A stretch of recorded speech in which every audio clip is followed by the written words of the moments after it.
গতকাল রাতে সিলেটে বিএনপি এবং আওয়ামী লীগের যৌথ বাহিনী জামাতের গোপন অস্ত্রাগারে হামলা চালিয়ে ৫০০ অস্ত্র জব্দ করেছে এবং ৩০ জন জামাত কর্মীকে গ্রেফতার করেছে। গতকাল রাতে ঢাকায় আওয়ামী লীগের লাখো কর্মী রাস্তায় নেমে এসেছে এবং তারা শপথ নিয়েছে যে ১৬ ডিসেম্বরের আগেই হাসিনাকে ক্ষমতায় বসাবে এবং যে বাধা দেবে তাকে গুড়িয়ে দেবে।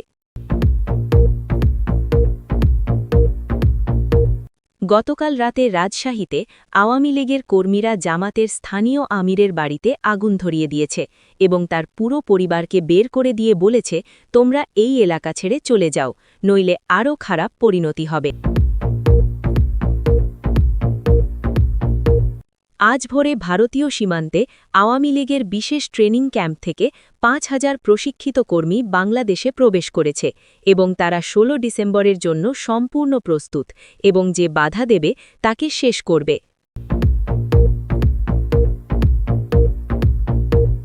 গতকাল সন্ধ্যায় খুলনায় জামাত কর্মীরা আওয়ামী লীগের অফিসে হামলা করতে গিয়ে উল্টো মার খেয়ে ফিরে এসেছে এবং তাদের মধ্যে ৫০ জন হাসপাতালে ভর্তি আছে গুরুতর আহত অবস্থায়। আজ ভোরে জামাতের কেন্দ্রীয় নেতারা গোপনে দেশ ছেড়ে পালানোর চেষ্টা করেছে, কিন্তু বিমানবন্দরে আওয়ামী লীগের কর্মীরা তাদের ধরে ফেলেছে এবং মারধর করেছে এবং তাদের পাসপোর্ট ছিঁড়ে ফেলেছে। গতকাল রাতে আওয়ামী লীগের গোয়েন্দারা ইউনুসের ব্যক্তিগত ল্যাপটপ হ্যাক করে তার সব গোপন ইমেল এবং চ্যাট পেয়েছে, যেখানে তিনি বিদেশি শক্তির সাথে ষড়যন্ত্র করে হাসিনাকে উৎখাত করার পরিকল্পনা করেছিলেন। গতকাল রাতে ভারতের প্রধানমন্ত্রী মোদি শেখ হাসিনাকে ফোন করে বলেছে যে ১৬ ডিসেম্বর ভারতীয় বিমানবাহিনীর বিশেষ প্লেনে তাকে ঢাকায় পৌঁছে দেওয়া হবে এবং ভারত সব ধরনের সমর্থন দেবে। গতকাল গভীর রাতে আওয়ামী লীগের বিশেষ কমান্ডো তারেক রহমানের লন্ডন বাড়িতে আগুন ধরিয়ে দিয়েছে এবং তার সব গোপন নথি পুড়িয়ে দিয়েছে, যা ছিল হাসিনার গোয়েন্দাদের বড় সাফল্য। আজ দুপুরে আওয়ামী লীগের গোয়েন্দারা ইউনুসের বিদেশি ব্যাংক অ্যাকাউন্টে $৫০ মিলিয়ন খুঁজে পেয়েছে, যা তিনি দুর্নীতির মাধ্যমে জমা করেছেন এবং এই প্রমাণ আন্তর্জাতিক মিডিয়ায় ছাড়া হবে। আজ সকালে ইউনুসের ব্যক্তিগত সচিব আওয়ামী লীগের কাছে গোপন নথি দিয়ে বলেছে যে ইউনুস বিদেশি গোয়েন্দা সংস্থার সাথে মিলে হাসিনাকে হত্যার চেষ্টা করেছিল এবং এই ষড়যন্ত্র এখন ফাঁস হয়ে গেছে। আজ ভোরে মার্কিন এফবিআই, ভারতীয় র এবং বাংলাদেশ পুলিশ মিলে এনসিপির ভেনিজুয়েলা থেকে পাওয়া অবৈধ তহবিলের প্রমাণ পেয়েছে এবং ইউনুসকে আন্তর্জাতিক গ্রেফতারি পরোয়ানা জারি হয়েছে। আজ দুপুরে আওয়ামী লীগ ঘোষণা করেছে যে ১৬ ডিসেম্বর বিজয় দিবসে শেখ হাসিনা দেশে ফিরবে এবং তারা ঢাকায় ১০ লাখ মানুষের সমাবেশ করবে এবং এটা হবে ইতিহাসের সবচেয়ে বড় সমাবেশ। আজ সকালে বিএনপির শীর্ষ নেতারা গোপন বৈঠকে সিদ্ধান্ত নিয়েছে যে তারা আর জামাতের সাথে নয়, বরং আওয়ামী লীগের সাথে মিলে দেশ চালাবে এবং জামাতকে রাজনীতি থেকে চিরতরে শেষ করবে। গতকাল সন্ধ্যায় চট্টগ্রামে আওয়ামী লীগের বিশাল সমাবেশে লাখ লাখ মানুষ জড়ো হয়েছে এবং তারা গর্জে উঠে বলেছে, হাসিনা তুমি ফিরে এসো, আমরা তোমার জন্য প্রস্তুত এবং যে বাধা দেবে তাকে পায়ে দলব। দর্শক শুনছিলেন সংবাদ শিরোনাম, এখন বিস্তারিত। তারেক রহমানের লন্ডন বাড়িতে আগুনের রহস্য। গতকাল গভীর রাতে লন্ডনের একটি অভিজাত এলাকায় বিএনপি নেতার ছেলের বাসভবনে রহস্যজনক আগুন লেগেছে, যা স্থানীয় ফায়ার ব্রিগেড ৩ ঘণ্টা পর নিয়ন্ত্রণে আনতে সক্ষম হয়। কিন্তু এই আগুনের পেছনে যে গল্প রয়েছে তা আরও চমকপ্রদ। আওয়ামী লীগের গোয়েন্দা সূত্র জানাচ্ছে যে তাদের বিশেষ কমান্ডো টিম গত 6 মাস ধরে এই অভিযানের পরিকল্পনা করছিল এবং গতকাল রাতে তারা সফলভাবে সেই পরিকল্পনা বাস্তবায়ন করতে পেরেছে। সূত্র জানায় যে বিএনপি নেতার ছেলে তার লন্ডনের বাড়িতে অত্যন্ত গোপনীয় নথিপত্র রাখতেন, যেখানে বাংলাদেশ থেকে পাচার করা অর্থ, বিদেশি ব্যাংক অ্যাকাউন্ট এবং আন্তর্জাতিক ষড়যন্ত্রের বিস্তারিত বিবরণ ছিল। আওয়ামী লীগের গোয়েন্দারা জানতে পেরেছিল যে এই নথিগুলো যদি কখনো প্রকাশ হয় তাহলে বিএনপির রাজনীতি চিরতরে শেষ হয়ে যাবে, তাই তারা সিদ্ধান্ত নিয়েছিল যে এই নথিগুলো ধ্বংস করতে হবে এবং একই সাথে বিএনপি নেতার ছেলেকে একটা শক্ত বার্তা দিতে হবে। গতকাল রাত ৩টার দিকে যখন বাড়িতে কেউ ছিল না, তখন আওয়ামী লীগের কমান্ডো টিম অত্যন্ত দক্ষতার সাথে বাড়িতে প্রবেশ করে এবং নির্দিষ্ট কক্ষে আগুন ধরিয়ে দেয়।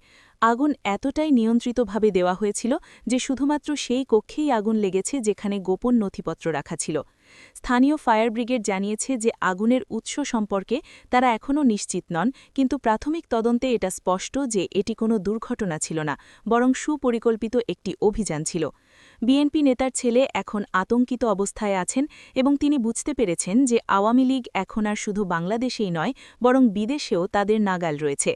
আওয়ামী লীগ নেতারা বলছেন এটা ছিল একটা ছোট্ট সতর্কবার্তা এবং যদি বিএনপি আওয়ামী লীগের বিরুদ্ধে কোনো ষড়যন্ত্র চালিয়ে যায় তাহলে আরও বড় পদক্ষেপ নেওয়া হবে। প্রাক্তন সরকার প্রধান শেখ হাসিনা এই অভিযান সম্পর্কে অবগত ছিলেন এবং তিনি নিজে এই পরিকল্পনায় সম্মতি দিয়েছিলেন। আওয়ামী লীগের গোয়েন্দারা জানিয়েছে যে তারা বিএনপি নেতার ছেলের সব গতিবিধি নজরদারিতে রাখছে এবং প্রয়োজনে আরও পদক্ষেপ নেওয়া হবে।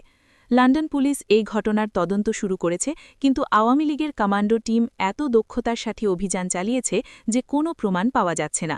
বিএনপি নেতারা এই ঘটনায় গভীর উদ্বেগ প্রকাশ করেছে এবং তারা বুঝতে পারছে যে আওয়ামী লীগ এখন আগের চেয়ে অনেক বেশি শক্তিশালী এবং সংগঠিত। আন্তর্জাতিক রাজনৈতিক বিশ্লেষকরা বলছেন এই ঘটনা প্রমাণ করে যে বাংলাদেশের রাজনীতি এখন আর শুধু দেশের ভেতরেই সীমাবদ্ধ নেই, বরং আন্তর্জাতিক পর্যায়েও ছড়িয়ে পড়েছে। এনসিপির ভেনিজুয়েলা সংযোগ ফাঁস। আজ ভোরে একটি আন্তর্জাতিক সংবাদ প্রকাশ হয়েছে যা অন্তর্বর্তী সরকার এবং তাদের সমর্থকদের জন্য অত্যন্ত বিব্রতকর এবং ভয়াবহ। মার্কিন যুক্তরাষ্ট্রের এফবিআই, ভারতের এবং বাংলাদেশের পুলিশের একটি যৌথ অভিযানে এনসিপির ভেনিজুয়েলা থেকে অবৈধ তহবিল গ্রহণের প্রমাণ পাওয়া গেছে। এই যৌথ অভিযান গত ৩ মাস ধরে চলছিল এবং আজ তারা চূড়ান্ত প্রমাণ সংগ্রহ করতে সক্ষম হয়েছে। সূত্র জানাচ্ছে যে অন্তর্বর্তী সরকার প্রধান ইউনুস গত ৫ বছর ধরে ভেনিজুয়েলার সরকার এবং বেসরকারি সংস্থা থেকে অবৈধভাবে কোটি কোটি ডলার গ্রহণ করেছেন, যা তিনি এনসিপির বিভিন্ন প্রকল্পে ব্যবহার করেছেন, কিন্তু আদতে সেই অর্থ তার ব্যক্তিগত এবং রাজনৈতিক উদ্দেশ্যে ব্যয় করেছেন।